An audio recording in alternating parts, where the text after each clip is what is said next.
My dear TET, DSC, SGT, my dear friends, today our topic is రక్షక తంత్రములు.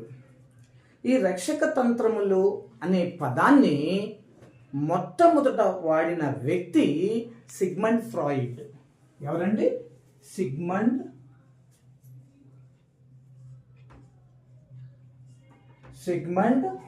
Freud.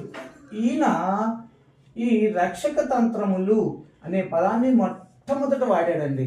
ఎవరండి? Sigmund Freud. ఈయన ఎవరండి? మనోవైజ్ఞానికవేత్త అండి.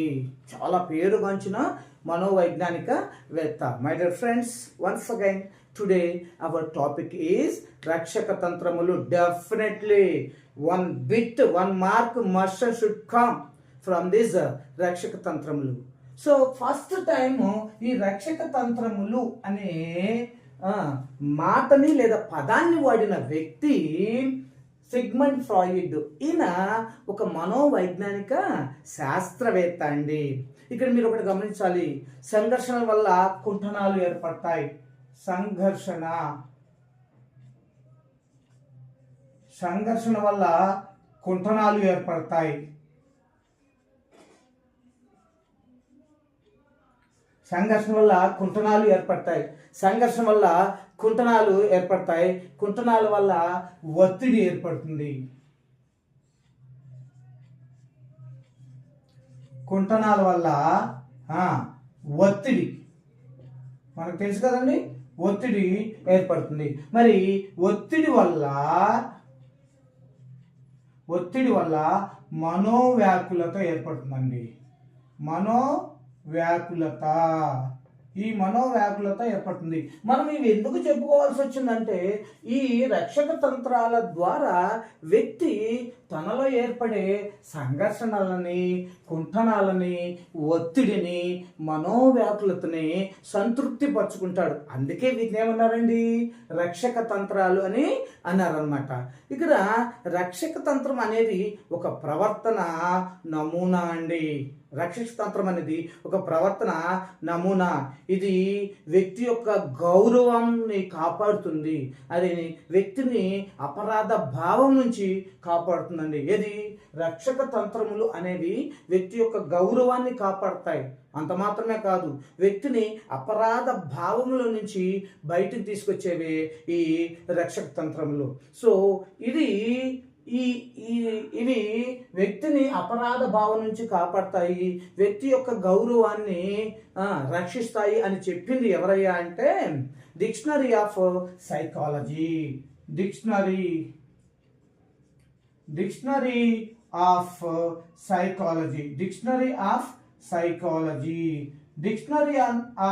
సైకాలజీ అనే బుక్ ఏం చెప్పిందయ్యా అంటే, రక్షక తంత్రములు అనేవి ఒక వ్యక్తి యొక్క గౌరవాన్ని, అలాగే ఆ వ్యక్తిని అపరాధ భావం నుంచి బయటకు తీసుకొస్తుందని డిక్షనరీ ఆఫ్ సైకాలజీ అనే పుస్తకం చెప్పిందనమాట. సో వ్యక్తి ఉద్రిక్త పరిస్థితులను తట్టుకోవడానికి ఉపయోగించే చేతన అచేతన ప్రక్రియలనే రక్షక తంత్రాలు అంటారు. టోటల్లీ వాట్ ఈజ్ రక్షక తంత్రములు? వ్యక్తి ఉద్రిక్త పరిస్థితులను తట్టుకోవటానికి ఉపయోగించే చేతన అచేతన ప్రక్రియలని రక్షక తంత్రములు అంటారండి. రక్షక తంత్రములు మనిషికి చాలా బాగా ఉపయోగపడతాయండి. ఎంతగా ఉపయోగపడతాయంటే చాలా బాగా ఉపయోగపడుతూ ఉంటాయి అన్నమాట. మరి ఇవి వ్యక్తి యొక్క మూర్తిమత్వాన్ని విచ్ఛిన్నం కాకుండా కాపాడతాయండి. ఎస్, ఇప్పుడు నేనున్నానండి, పూర్తిగా అభివృద్ధి చెందాను, నాలో పెరుగుదల వికాసం అన్నీ పర్ఫెక్ట్గా అభివృద్ధి చెందాయి. సో ఈ రక్షక తంత్రాలు ఏం చేస్తాయా అంటే, ఇవి వ్యక్తి యొక్క మూర్తి మొత్తం చిన్నాభిన్నం కాకుండా కాపాడతాయి. చిన్నాభిన్నం అయిపోయింది అనుకోండి, ఇంకా వ్యక్తి యొక్క జీవితం ఏముందండి? పిచ్చివాళ్ళలాగా బజార్ల బట్టి తిరగటమే. ఇక్కడ రక్షక తంత్రాలు చేసే పని వ్యక్తి యొక్క మూర్తి మొత్తాన్ని చిన్నాభిన్నం కాపాడకుండా పరిరక్షిస్తాయి. అంత మాత్రమే కాదు, ఒక వ్యక్తి యొక్క అహాన్ని, గౌరవాన్ని కూడా పరిరక్షిస్తాయి. అయితే ఇందులో ఆత్మవంచన భావన దాగుందండి. ఇందులో ఏం దాగుందండి? ఆత్మవంచన భావన దాగి ఉంది. ఇది వాస్తవ పరిస్థితిని మార్చలేవు, కానీ వ్యక్తి యొక్క ఆలోచనలను మార్చి తాత్కాలికంగా ఉపశమనాన్ని ఇస్తాయి. అర్థమవుతుందండి? ఇవి వాస్తవ పరిస్థితిని మార్చలేవు రక్షక తంత్రాలు, కానీ వ్యక్తి యొక్క ఆలోచనను మార్చి తాత్కాలిక ఉపశమనాన్ని ఇస్తాయి. టోటల్గా ఇక్కడ మనకి ఎన్ని రకాల రక్షక తంత్రాలు ఉన్నాయంటే దాదాపుగా 12 రకాల, దాదాపు మన సిలబస్ ప్రకారం చూస్తే 12 రకాల, మన సిలబస్ ప్రకారం చూస్తే 12 రకాల రక్షక తంత్రాలు ఉన్నాయండి. ఇంకొకసారి అండి, రక్షక తంత్రాలు అనే పదాన్ని వాడిన మనోవైజ్ఞానికవేత్త సిగ్మండ్ ఫ్రాయిడ్ అండి. సంఘర్షణ వలన కుంటనాలు ఏర్పడతాయి, కుంటనాల వల్ల ఒత్తిడి ఏర్పడుతుంది, ఒత్తిడి వలన మనోవ్యాకులత ఏర్పడుతుంది.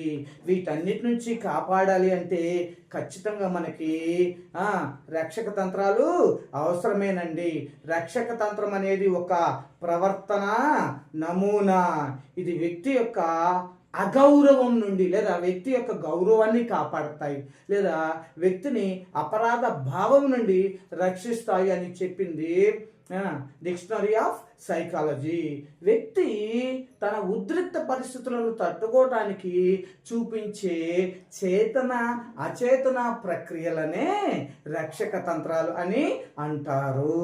ఎస్, రక్షక తంత్రాల ఉపయోగం ఏంటండి? ఇవి వ్యక్తి యొక్క మూర్తిమత్వాన్ని చిన్న భిన్నం కాకుండా కాపాడతాయండి.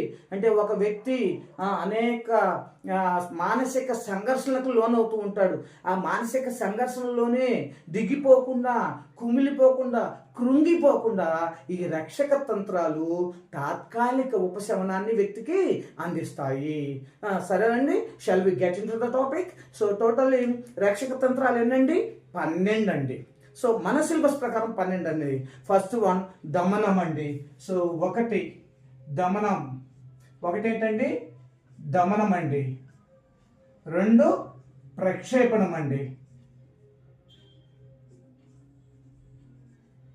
2 ప్రక్షేపణం. 1 దమనం, 2 ప్రక్షేపణం.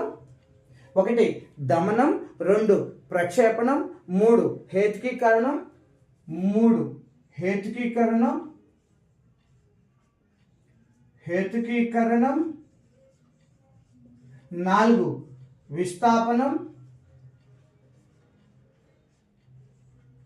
4 విస్థాపనం. ఏనండి? ఫస్ట్ 1 దమనం, 2 ప్రక్షేపణం, 3 హేతుకీకరణం, 4 విస్థాపనం, 5 ప్రతిగమనం, 6 తాదాత్మీకరణం, 5 ప్రతిగమనం,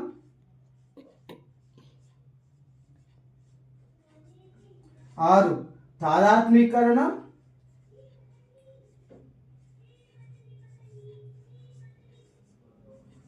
6 తాదాత్మీకరణం. మరి 7దండి? 7ది పరిహారము, 8 స్వైర కల్పన. 7 పరిహారము,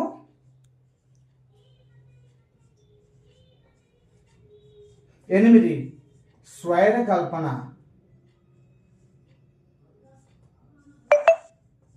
స్వైర కల్పన. సో చూడండి మరొకసారి, దమనము, ప్రక్షేపణము, హేతుకీకరణము అండ్ విస్థాపనము, ప్రతిగమనము అండ్ తాదాత్మీకరణము, పరిహారము, స్వైర కల్పన అండ్ 9 నిరాకరించుట, ఉపసంహరణ. 9 నిరాకరించుట,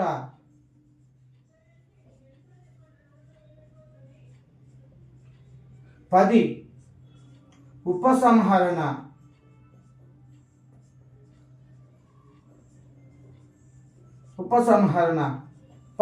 10 ఉపశమన, 11 వచ్చేసి ఉదాత్తీకరణం, 12 వచ్చేసి అంతర్లీనం. 11 ఉదాత్తీకరణం,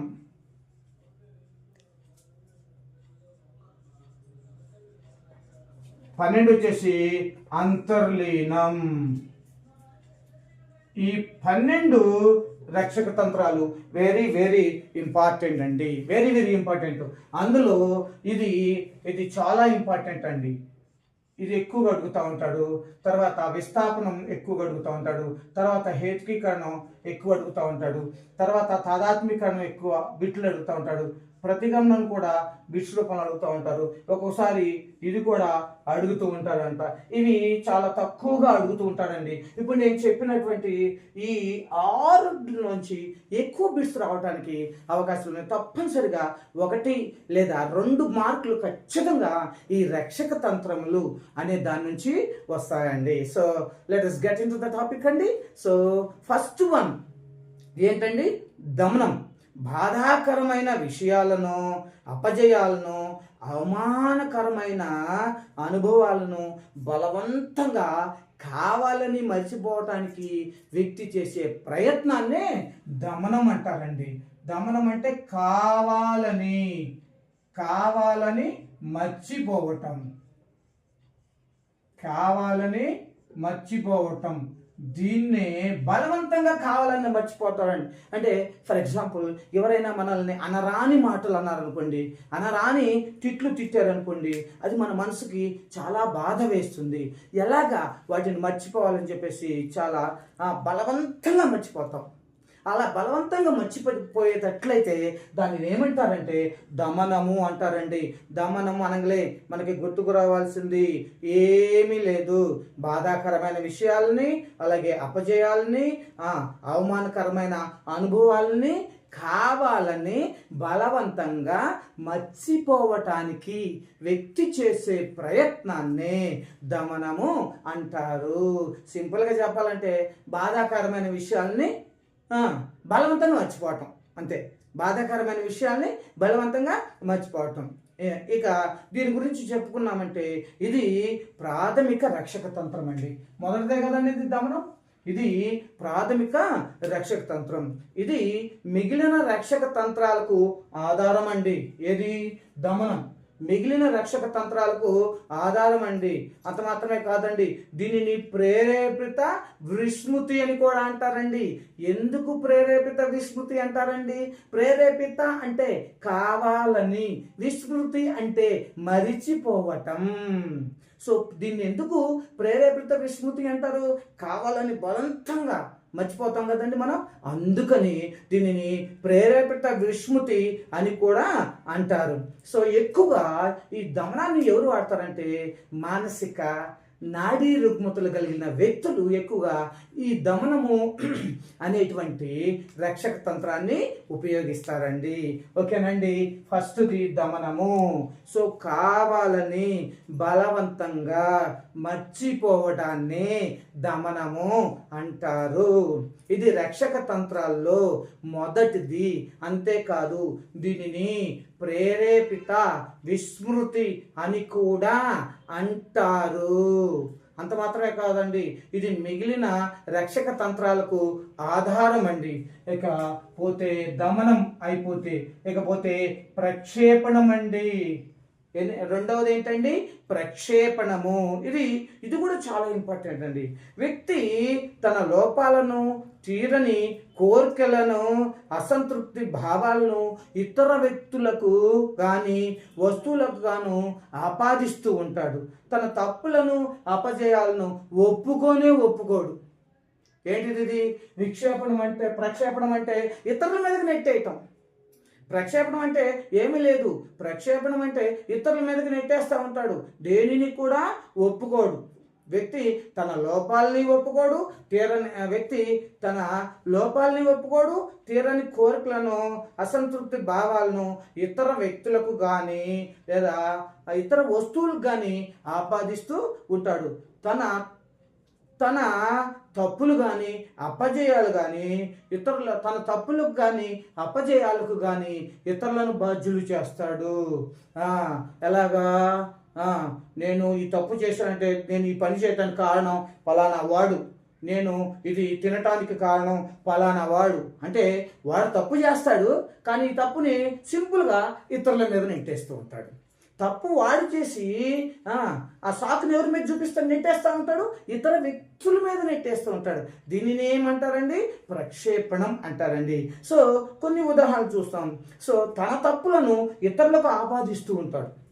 వాడు తప్పు చేసి ఇతరులకు ఆపాదిస్తూ ఉంటాడు. అంటే ఎలాగంటే అది ఇతరుల తప్పులను భూతత్వంలో చూస్తూ ఉంటాడు.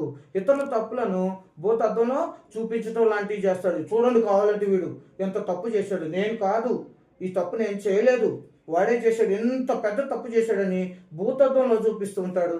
తర్వాత దమనం తర్వాత ఎక్కువగా ఉపయోగించే రక్షక తంత్రం ఏదన్నా ఉందంటే అది కేవలం ప్రక్షేపణమేనండి. దమనం తర్వాత వ్యక్తులు ఎక్కువగా ఉపయోగించేది ఏదైనా ఉందంటే ఖచ్చితంగా అది ప్రక్షేపణమేనండి.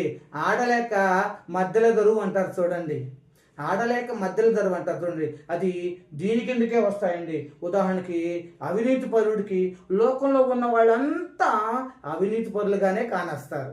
ఇది ప్రక్షేపణం. అవినీతి చూడండి, ఒకడు లంచగొండి ఉన్నాడు.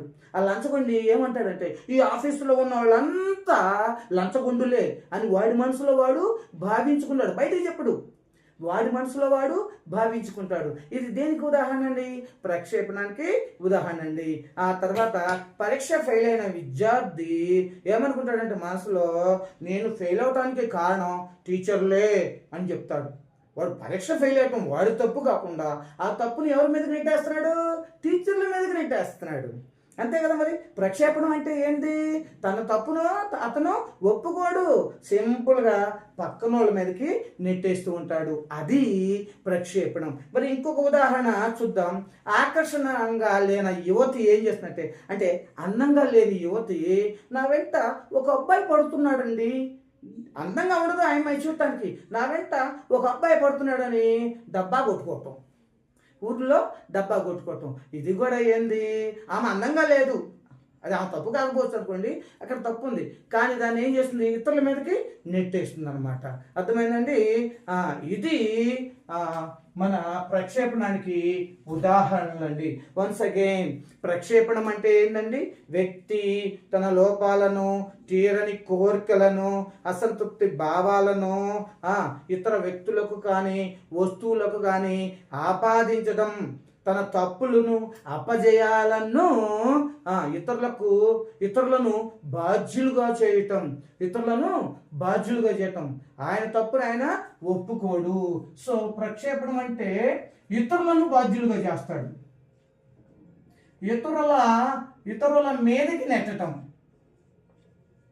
ఇతరుల మీదకి నెట్టడం.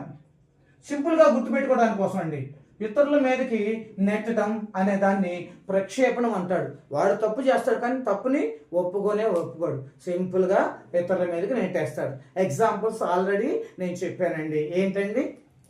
లంచగొండి అయిన ఆఫీసులో ఉన్న వాళ్ళందరూ లంచగొండులే అని చెప్తాడు. పరీక్ష తప్పిన విద్యార్థి నేను తప్పటానికి కారణం టీచర్లే అని చెప్తాడు. అందవికారమైన యువతి ఒక అబ్బాయి నన్ను ఫాలో అవుతున్నాడు అని చెప్పుకోవటం. ఇలాంటివన్నీ ఉదాహరణలన్నీ కూడా ఏంటండి? ప్రక్షేపణ కిందకి వస్తాయండి. ఇది ప్రక్షేపణం అనేది దమనం తర్వాత వాడే అత్యంత ముఖ్యమైన రక్షణ తంత్రం అండి. నేను ముందుగానే చెప్పా, రక్షణ తంత్రాలు వ్యక్తికి తాత్కాలిక ఉపశమనాన్నే కలిగిస్తాయి కానీ కంప్లీట్ ఉపశమనాన్ని ఇవ్వవు. తాత్కాలిక ఉపశమనాన్ని ఇస్తాయి. మరి కంప్లీట్ ఉపశమనాన్ని ఇచ్చేది ఏంది? నివారణ, చికిత్సే కంప్లీట్ ఉపశమనాన్ని ఇస్తుంది. ఇకపోతే మూడవది చూద్దామండి, హేతుకీకరణం అండి. హేతుకీకరణం, హేతువు అంటే అర్థమైందండి? హేతువు అంటే కారణం. హేతుకీకరణం అండి. మూడవది, లక్ష్య సాధనలో విఫలమైన వ్యక్తి తన కోరికను, తన చర్యను సహేతుకంగా సమర్థించుకోవడంలో, తన మనసును సర్దిపుచ్చుకోవటం ఈ విధంగా వస్తుంది. హేతుకీకరణంగా చెప్పుకోవచ్చు. ఏంటి హేతుకీకరణం అంటే? లక్ష్య సాధనలో విఫలమైన వ్యక్తి తన చర్యను సహేతుకంగా సమర్థించుకోవటం. అంత మాత్రమే కాకుండా తన మనస్సును సరిపుచ్చుకోవటం. ఎస్, నేను చేసింది కరెక్టే, నేనేమి తప్పు చేయలేదు. సింపుల్గా గుర్తుపెట్టుకోవడానికి ఏమన్నా అంటే తన వైఫల్యాన్ని కుంటి సాకులతో సమర్థించుకోవటం. సమర్థించుకొని మనసును సర్దిపుచ్చుకుంటాడు. నేను ఫెయిల్ అయ్యానంటే నేను ఓకే అక్కడికి వెళ్ళాను కానీ నేను ఆ తప్పు చేయలేదు, నిజంగా నాకేం తెలియదు అని ఇలాంటి కుంటి సాకులు చెప్తూ ఉంటాడు అనమాట. ఇది హేతుకీకరణం, కారణాన్ని వెతకటం అంటే కుంటి సాకులు చెప్పటం. కుంటి సాకులు చెప్పటం అనేది హేతుకీకరణ కిందకి వస్తుందండి. హేతుకీకరణము అంటే ఏంటంటే మరి ఒక్కసారి అండి, ఒక లక్ష్య సాధనలో విఫలమైన వ్యక్తి తన చర్యను సహేతుకంగా సమర్థించుకుంటాడు. లక్ష్య సాధన ఉంటుంది, ఆ లక్ష్య సాధనలో విఫలమవుతాడు. విఫలమైనప్పటికీ నేను బాగానే కష్టపడ్డాను కానీ 1 మార్కులో పోయింది, 1/2 మార్కులో పోయింది నాకు ఉద్యోగం అని సమర్థించుకొని తన మనసుని సర్దిపుచ్చుకుంటాడు.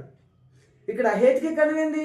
1 మార్కులోనే ఉద్యోగం పోయింది అని చెప్తాడు చూసారా, అదే హేతుకీకరణం. అంటే అదే కారణం, ఈ 1/2 మార్కే నా ఉద్యోగం రాకపోవడానికి కారణం అని చెప్తాడు. అంతేగాని వాడు చేసిన తప్పును మాత్రం చెప్పడు. తన మనసుని ఆ విధంగా సర్దిపుచ్చుకుంటారు. సాధారణంగా మన డిఎస్సిలో జాబ్ కోల్పోయిన వ్యక్తులు, నీకు జాబ్ రాలేదు డిఎస్సిలో, జస్ట్ 1 మార్కే మామ, 1 మార్కులో ఉద్యోగం పోయింది మామ, 1/2 మార్కే మామ, 1/2 మార్కులో ఉద్యోగం పోయింది మామ అని చెప్పి తన అహాన్ని సర్దిపుచ్చుకుంటారు. తెలుసు కదా మనకి, తన అహాన్ని సర్దిపుచ్చుకుంటారు. మనకు తెలుసు కదా, తన అహాన్ని సర్దిపుచ్చుకుంటారు. దీన్ని ఏమంటారు అని చెప్పాను. సో హేతుకీకరణం అంటారు. ఇది ఇంపార్టెంట్ దమనము. తర్వాత హేతుకీకరణం ఇంపార్టెంట్. నెక్స్ట్ 4th వన్ విస్థాపనము. వెరీ వెరీ ఇంపార్టెంట్ నానా. సో ఇక్కడ 4వ దాన్ని చెప్పుకునే ముందు హేతుకీకరణానికి కొన్ని ఉదాహరణలు చెప్పుకుందామండి. అదేంటంటే పరీక్ష తప్పిన విద్యార్థి పాస్ కావడం వల్ల ఏ లాభం లేదు అని చెప్పటం కూడా దేని కిందకు వస్తుందండి? హేతుకీకరణ కిందకు వస్తుంది. పరీక్ష పాస్ అయిన వ్యక్తి, పరీక్ష తప్పిన వ్యక్తి పాస్ అవడం వల్ల లాభమే లేదు. అంత మాత్రమే కాకుండా డిఎస్సి రాసిన వ్యక్తి 1/2 మార్కులో ఉద్యోగం అయింది, నో ప్రాబ్లం అని చెప్తారు చూసారా, అది కూడా ఏం లేదు. ఇక ఇంకొకటి ఉంది, మంత్రి పదవి దక్కని డాక్టరు నాకు రోగులే దైవాంశ సంభూతులు, వాళ్ళకి సేవ చేయడానికే సమయం సరిపోవటం లేదు, ఇంకా మంత్రి పదవి వస్తే ఎక్కడ సమయం ఉంటుంది అని సర్దుపుచ్చుకుంటారు చూసారా. వీళ్ళంతా ఈ కోవకి చెందిన వాళ్ళే. ఏ కోవకి? హేతుకీకరణానికి చెందిన వాళ్ళే. ఇంకొకటి డేటింగ్ తిరస్కరించిన తన క్లాస్మేట్కి ఆమె అంత అందగత్తేం కాదు అని ఇంకొక అబ్బాయి చెప్పాడు అనుకో, అది కూడా హేతుకీకరణ కిందకే వస్తుంది. ఇంకా సింపుల్గా చెప్పాలంటే హేతుకీకరణానికి ఇంకోటి సింపుల్గా చెప్పాలంటే అందని ద్రాక్ష పుల్లనా, అందని ద్రాక్ష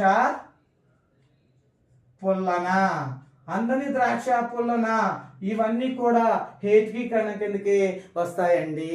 అర్థమవుతుందండి చెప్పేది? Are you able to understand what I'm telling? Yes.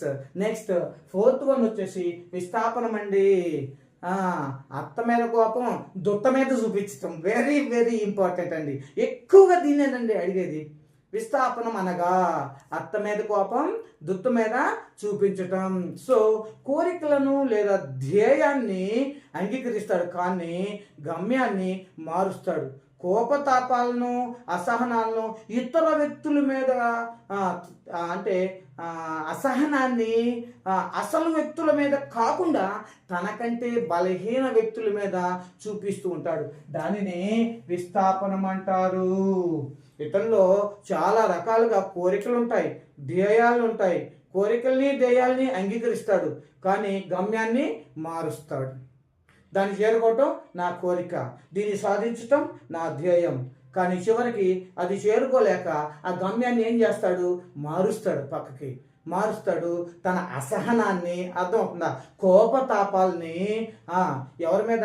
అసలు వ్యక్తుల మీద కాకుండా ఇతర వ్యక్తుల మీద ప్రదర్శిస్తూ ఉంటాడు. అదే చెప్పింది నేను, అత్త మీద కోపం దుత్త మీద చూపించటం. ఇది ఎక్కువ అడుగుతాడండి. అత్త మీద కోపం దుత్త మీద, అత్త మీద కోపం దుత్త మీద చూపించడం అనేది విస్థాపనం అండి. అత్త మీద కోపం దుత్త మీద చూపించడం. దీన్ని ఎలా గుర్తుపెట్టుకోవచ్చు? తన బలహీనతలను, తన అసహనాన్ని తనకంటే బలహీనమైన వ్యక్తుల మీద ప్రదర్శించడం విస్థాపనం అండి. దీన్ని సింపుల్గా గుర్తుపెట్టుకోవచ్చండి. అత్త మీద కోపం దుత్త మీద చూపించటం. ఉదాహరణ చెప్పడం అంటే ఇక్కడ ఫస్ట్ అత్త మీద కోపం దుత్త మీద చూపించటం లాంటిది. నెక్స్ట్ ఎదురింటి ఆవిడ మీద కోపాన్ని పిల్లల మీద చూపించటం. ఎదురింటి ఆవిడ మీద కోపం ఉందనుకో, ఆమెను ఏం అనలేక పళ్ళు పట్టపట్ట కొరుకుతూ ఆయన పిల్లల్ని వాడే కొట్టుకుంటూ ఉంటాడు. సావురా సావు, సావురా సావు అని కొట్టుకుంటూ ఉంటారు. ఇది ఏంటిది? విస్థాపనం. ఆమె ఏం చేయలేడు, కానీ ఆమె మీద కోపం ఉంది. ఆ కోపాన్ని ఎలా తీసుకోవాలా? తన పిల్లల్ని కొట్టుకోవటం వల్ల తీసుకోవటం జరుగుతుంది. అలాగే నాయకుడి మీద కోపాన్ని ప్రతి నాయకుడు ఇతరుల మీద చూపిస్తూ ఉంటాడు. యాక్చువల్గా హీరో మీద ఉన్న కోపాన్ని వీళ్ళను హీరో మీద చూపించలేక ఇతర వ్యక్తుల మీద చూపిస్తూ ఉంటారు. అంత మాత్రమే కదా, ఆఫీసర్ మీద ఉన్న కోపాన్ని గుమస్తా తన భార్య మీద చూపిస్తాడు. ఇదే అత్త మీద కోపం దుత్త మీద చూపించటం అంటే. సో ఆఫీసర్ అయితే ఏం అనలేడు. ఎందుకు? ఆఫీసర్ తనకన్నా బలవంతుడు, భార్య తనకన్నా బలహీనురాలుగా భావిస్తాడు. కాబట్టి ఇక్కడ విస్థాపనం అనేది తన కోరికలను అసహనాన్ని ఇతర వ్యక్తుల మీద ప్రదర్శిస్తాడనమాట. ఇక్కడ ఆఫీసర్ని ఏమి చేయలేక తన కోపాన్ని తన అసహనాన్ని భార్యపై ప్రదర్శిస్తాడనమాట. దీన్ని విస్థాపనం అంటారు. దీన్ని సింపుల్గా గుర్తుపెట్టుకోవటం, అత్త మీద కోపం దుత్త మీద చూపించటం. ఇంకొకటి రక్షక తంత్రం అండి, ప్రతిగమనం అండి. ఇంకోటి ఏంటండి? రక్షక తంత్రం ప్రతిగమనము. ఏంటండి ఇంకొకటి? ప్రతిగమనము. పూర్వపు స్థితిని పొందటాన్ని ప్రతిగమనము అంటారండి. పూర్వపు స్థితిని పొందడాన్ని ప్రతిగమనం అంటారు. పెద్దల వలె ఆలోచించి సమస్య పరిష్కారం కాక చిన్న పిల్లల వలె ప్రవర్తించడాన్ని ప్రతిగమనం అంటారు. అంతే కదండి. ఇప్పుడు నేను పెద్దవాడిని నేను ఏదో సమస్యను పరిష్కరించుకోవడం చేతగాక చిన్న పిల్లలాగా ప్రవర్తిస్తూ ఉంటాను చూడండి, దాన్ని ఏమంటారంటే ప్రతిగమనము అంటారు. అంటే ఇంకొకసారి చెప్పుకుందామండి. ప్రతిగమనం అంటే పూర్వపు స్థితి పొందడాన్ని ప్రతిగమనము అంటారు. పెద్దల వలె ఆలోచించి సమస్య పరిష్కారం కానప్పుడు పిల్లల వలె ప్రవర్తించడాన్ని ఏమంటారంటే ప్రతిగమనం అంటారు. చిన్నపిల్లలు చేష్టలు చేయడాన్ని కూడా ప్రతిగమనం అంటారు. సో ఇక్కడ దీన్ని ఎలా గుర్తుపెట్టుకోవచ్చు? పెద్దలు చిన్నపిల్లల్లాగా ప్రవర్తించడాన్నే ప్రతిగమనం అంటారు. పెద్దలు చిన్నపిల్లలులాగా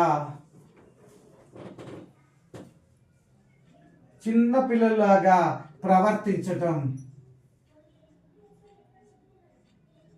పెద్దలు చిన్నపిల్లల్లాగా ప్రవర్తించడాన్ని ప్రతిగమనం అంటారు.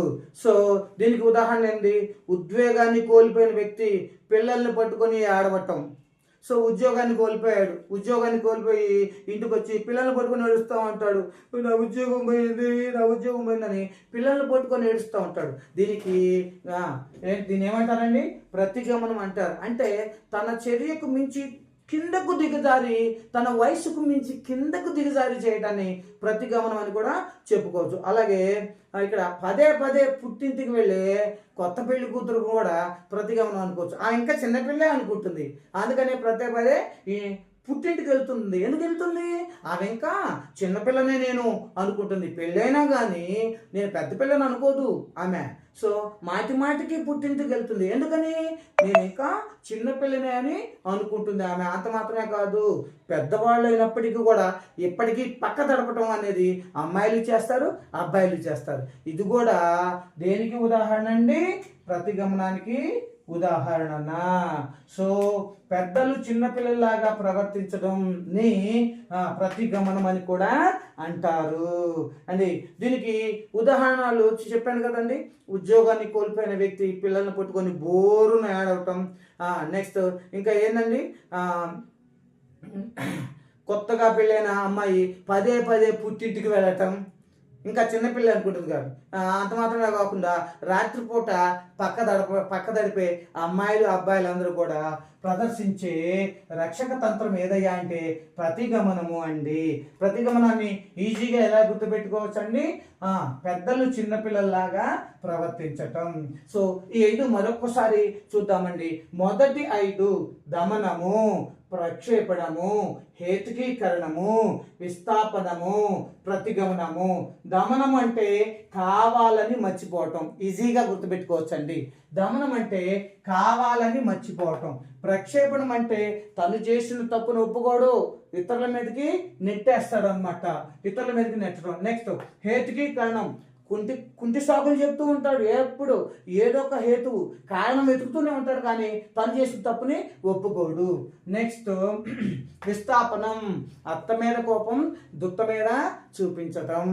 నెక్స్ట్ ఫిఫ్త్ వన్ ప్రతిగమనం. పెద్దలు తాము అనుకున్న లక్ష్యాన్ని కోల్పోయినప్పుడు చిన్నపిల్లలాగా ఏడుస్తూ ఉంటారు. సో దీనిని ఏమంటారండి? ప్రతిగమనం అంటారు. లాస్ట్ ఇంకొకటి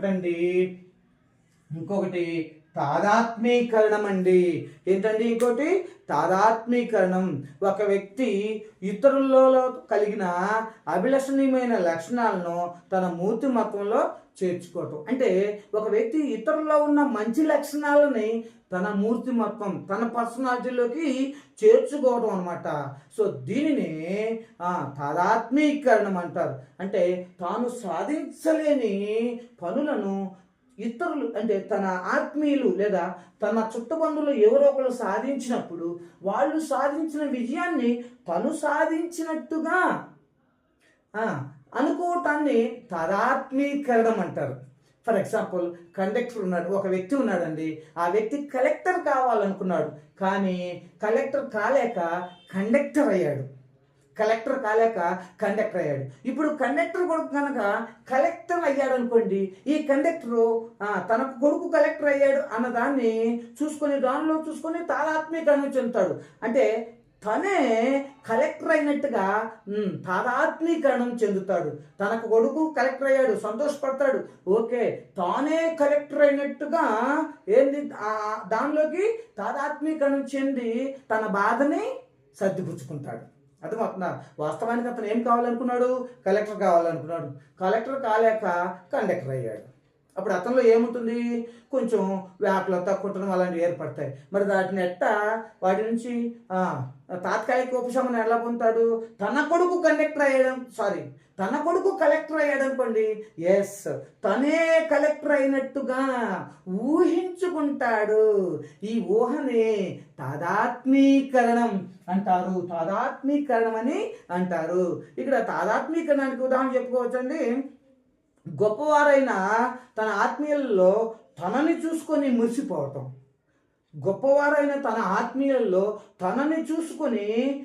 అభినందించుకోవటం, ఇది తాదాత్మీకరణం.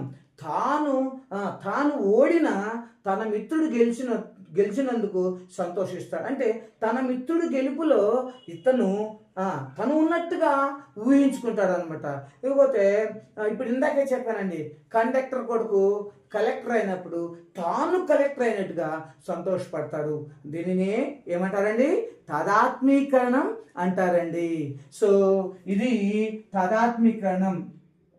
అంటే తాను సాధించలేని దానిని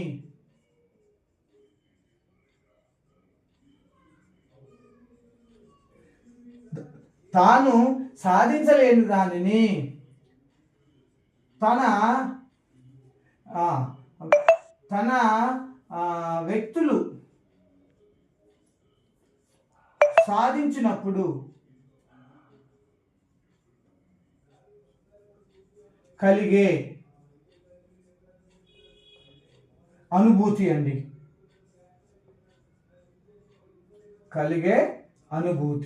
ఇది తాదాత్మీకరణం అండి. ఏం లేదండి, సింపుల్గా గుర్తుపెట్టుకోవచ్చు అండి. అతను సాధించలేకపోయాడు, తన కొడుకు సాధించాడు కలెక్టర్గా. తన కొడుకు కలెక్టర్ పదవిని తన కొడుకు కలెక్టర్ అయ్యాడు. ఇతనేంది హ్యాపీగా ఫీల్ అవుతాడు. అంటే తను కలెక్టర్ కాకపోయినప్పుడు విచారపడతాడు. తన కొడుకు కలెక్టర్ అయినప్పుడు తన కొడుకు కలెక్టర్ అవటాన్ని ఇతను ఊహించుకొని తను సంతోషపడుతూ ఉంటాడు. ఇదే తాదాత్మీకరణం అండి. ఇంకొకటి 7th వన్ వచ్చేసండి పరిహారము. ఏంటండి? ఏడవది పరిహారము అండి. ఇక్కడ ఒక వ్యక్తి ఒక రంగంలో రాణించినప్పుడు వేరొక రంగాన్ని ఎంచుకొని దానిలో రాణించడాన్ని పరిహారం అంటారండి. అర్థమవుతుందండి. ఒక వ్యక్తి ఒక రంగంలో రాణించలేనప్పుడు మరొక రంగాన్ని ఎంచుకొని ఆ రంగంలో రాణించి గుర్తింపు పొందడాన్ని పరిహారం అంటారండి. ఇప్పుడు నేను ఉన్నానండి, నేను ఆటల్లో రాణించలేను, కానీ చదువు చెప్పడంలో రాణించగలిగాను, తద్వారా గుర్తింపును కూడా పొందాను. సో నేను దేని ద్వారా, ఏ రక్షక తంత్రము ద్వారా నా మనసుని సాటిస్ఫై చేసుకున్నాను? పరిహారం అనే రక్షక తంత్రం ద్వారా నా మనసుని సాటిస్ఫై చేసుకున్నాను అన్నమాట. సో ఇది పరిహారము అండి. సో ఇక్కడ ఇంకొన్ని ఉదాహరణలు చెప్పుకోవచ్చండి.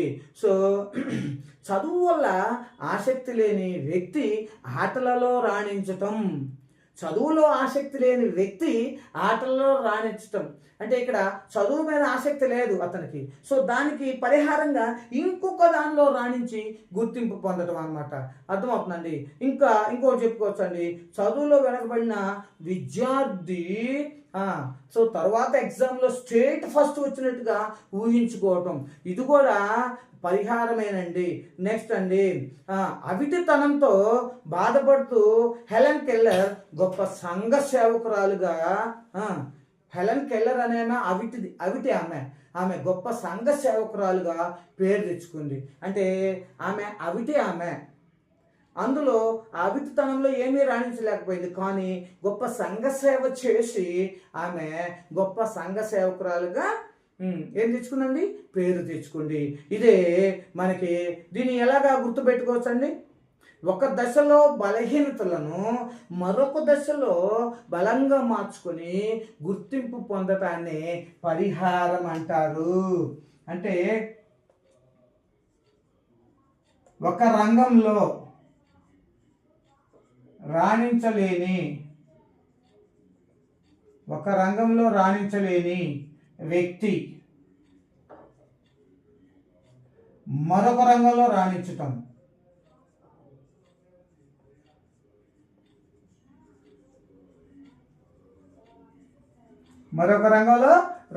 అండి, ఇది పరిహారం అండి. ఇకపోతే స్వైర కల్పన అంటేనే తెలిసిపోతుందండి. పగటి కళలు కనటం, గాలి మేడలు కట్టటం, స్వైర కల్పన ఇది కూడా ఇంపార్టెంట్ అనండి. ఇది కూడా చాలా ఇంపార్టెంట్ అండి. స్వైర కల్పన అంటే పగటి కళలు కంటా ఉంటాడు, స్వైర కల్పన చేస్తూ ఉంటాడు. అర్థమవుతుందండి. పగటి కళలు కంటూ ఉంటాడు. సో పగటి కళలు కనటం, తీరని కోరికలతో కళలతో సంతృప్తి చెందటం, సో ఉన్నతంగా జీవిస్తున్నట్టు ఆనందించటం, ఇవన్నీ కూడా స్వైర కల్పన కిందకే వస్తాయండి. సో ఇంకొక మాట చెప్పాలంటే గాలిలో మేడలు కట్టడం. మరి దీనికి ఉదాహరణగా ఏం చెప్పుకోవచ్చు? పరీక్షల్లో ఫెయిల్ అయిన విద్యార్థి నెక్స్ట్ జరిగిన సప్లిమెంటరీ పరీక్షల్లో స్టేట్ ఫస్ట్ వచ్చినట్టుగా, పరీక్షలో ఫెయిల్ అయ్యాడు, నెక్స్ట్ పెట్టిన సప్లిమెంటరీ పరీక్షలో స్టేట్ ఫస్ట్ వచ్చినట్టు ఊహించుకుంటాడు. అది ఏంటిది? దాన్ని ఏమంటారు? స్వైర కల్పన అంటారండి. పగటి కళ్ళగా అంటాడు. సో స్టేట్ ఫస్ట్ రాడు కదా, అసలు తప్పాడు ఎగ్జామ్. ఆ తప్పిన వ్యక్తే స్టేట్ ఫస్ట్ వచ్చినట్టుగా ఊహించుకోవడం ఏమంటారండి? స్వైర కల్పన. పగటి కళలు, ఉన్నతమైన జీవితాన్ని జీవిస్తున్నట్టుగా పగటి కళలు కంటూ ఉంటాడు. లేదా ₹1,00,00,000 లాటరీ తగిలినట్టుగా పగటి కళలు కంటూ ఉంటాడు. సో ఒక్క మాటలో చెప్పాలంటే పగటి కళలు కనడం అనేది స్వైర కల్పన కిందకు వస్తుందండి. పగటి కళలు కనటం అనేది స్వైర కల్పన కిందకి వస్తుందండి. ఇక ఆ తర్వాత దీంట్లోనే అసలు ఆటలు ఆడటమే రాని వ్యక్తి క్రికెట్లో రాణించి ఆ జట్టుకి గొప్ప నాయకుడిగా అభివృద్ధి చెందినట్టుగా ఊహించుకుంటాడు. దీన్ని ఏమంటారు? పగటి కళలు. వాడికి అసలు కబడ్డీ ఆడటమే రాదు, క్రికెట్లో గొప్ప స్థానంలో ఉండి భారత జట్టుకి నాయకుడైనట్టుగా ఊహించుకుంటాడు. మరి ఇది పగటి కళే కదండి. వాడికి కబడ్డీ ఆడటమే రాదు, ఖోఖో ఆడటమే రాదు, ఇంకా క్రికెట్లో భారత జట్టుకి నాయకుడుగానా? ఇది జరిగే పనేనండి? అందుకని స్వైర కల్పనని పగటి కళలు కనటం అని కూడా అంటారండి. ఇకపోతే నిరాకరించుట. సో నెక్స్ట్ అండి, నిరాకరించుట. ఇది కూడా ఒక రక్షక తంత్రమేనండి. సహించలేని వాస్తవాన్ని నిజం కాదని తోసిపుచ్చటం. సహించలేని వాస్తవాన్ని ఇది నిజం కాదు అని తోసిపుచ్చటం. ఒక వాస్తవం ఉంది, అది చెప్పినప్పుడు ఇతను సహించలేడు, నువ్వు చెప్పేది నిజం కాదు అని తోసిపుచ్చుతూ ఉంటాడు. దీన్ని ఏమంటారంటే ఏమంటారండి? దీన్ని నిరాకరించుతుంటారు. కాదు కాదు, నువ్వు చెప్పేది నిజం కాదు, అది నిజం కాదని నిరాకరిస్తూ ఉంటాడు. సో సింపుల్గా చెప్పాలంటే దీన్ని వాస్తవాన్ని ఒప్పుకోకపోవటం. వాస్తవాన్ని ఒప్పుకోకపోవటం. వాస్తవాన్ని ఒప్పుకోకపోవటం అండి. ఎస్, వాస్తవాన్ని ఒప్పుకోలేదు. ఫర్ ఎగ్జాంపుల్, ఒక వ్యక్తి యొక్క భార్య చనిపోయింది అనే విషయాన్ని సహించలేక, కాదు నా భార్య చనిపోలేదు అని ఒప్పుకోడు అనమాట. అది నిజమండి. భార్య మరణం వార్త విన్న భర్త అది నిజం కాదని పదే పదే చెప్పటం దేనికి ఉదాహరణ అండి? నిరాకరించటం. భార్య చనిపోయింది ఒక పక్క, అది వాస్తవం, కానీ ఆ వాస్తవాన్ని జీర్ణించుకోలేక, లేదు లేదు నా భార్య చనిపోలేదు అని పదే పదే చెప్తూ ఉంటారు చూడండి, దాన్ని నిరాకరణ అంటారండి. నెక్స్ట్ వచ్చేసరికి ఉపసంహరణ. ఏంటండి ఉపసంహరణ? ఏంటండి ఉపసంహరణ అంటే వ్యక్తి తను ఎదుర్కోలేని పరిస్థితులకు దూరంగా ఉండటం, పరిస్థితిని ఎదుర్కోలేక తప్పించుకోవటం. వ్యక్తి తను ఎదుర్కోలేని పరిస్థితులకు దూరంగా ఉండటం, ఆ పరిస్థితిని ఎదుర్కోలేక దూరంగా తప్పించుకోవడం అంటారు. దీన్ని ఏమంటారండి? ఉపసంహరణ అంటారండి. దీన్ని ఎలాగా గుర్తుపెట్టుకోవచ్చు? ఎదుర్కోలేని పరిస్థితులకు దూరంగా ఉండటం.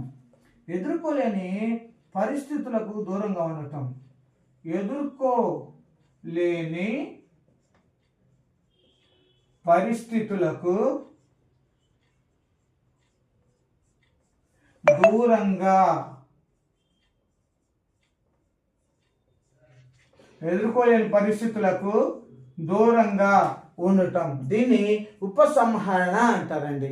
ఎదుర్కోలేని పరిస్థితులకు దూరంగా ఉండటం, దీనిని ఉపసంహరణ అంటారు. నెక్స్ట్ ఉదాత్తీకరణం. ఏంటండి? 11వది ఏంటిదండి? ఉదాత్తీకరణం. సో అంటే ఉదాత్తీకరణం అంటే ఏంటండి? ఉదాత్తీకరణం ఉద్వేగాత్మకమైన, ఉద్వేగపూరితమైన ఆలోచనలను నిర్మాణాత్మక క్రియలలో కేంద్రీకరించటం. ఉద్వేగాత్మకమైన లేదా ఉద్వేగపూరితమైన ఆలోచనలను నిర్మాణాత్మక పనులలో కేంద్రీకరించడం. ఫర్ ఎగ్జాంపుల్, సంఘం సమ్మతం కాని ఆలోచనలను నిర్మాణాత్మక పనులలో వ్యక్తీకరించడం అంటే సంఘ సమ్మతం కాని పనులను చేయటం. సంఘ సమ్మతం కాని పనులకు సమ్మతింపజేసుకోవటం.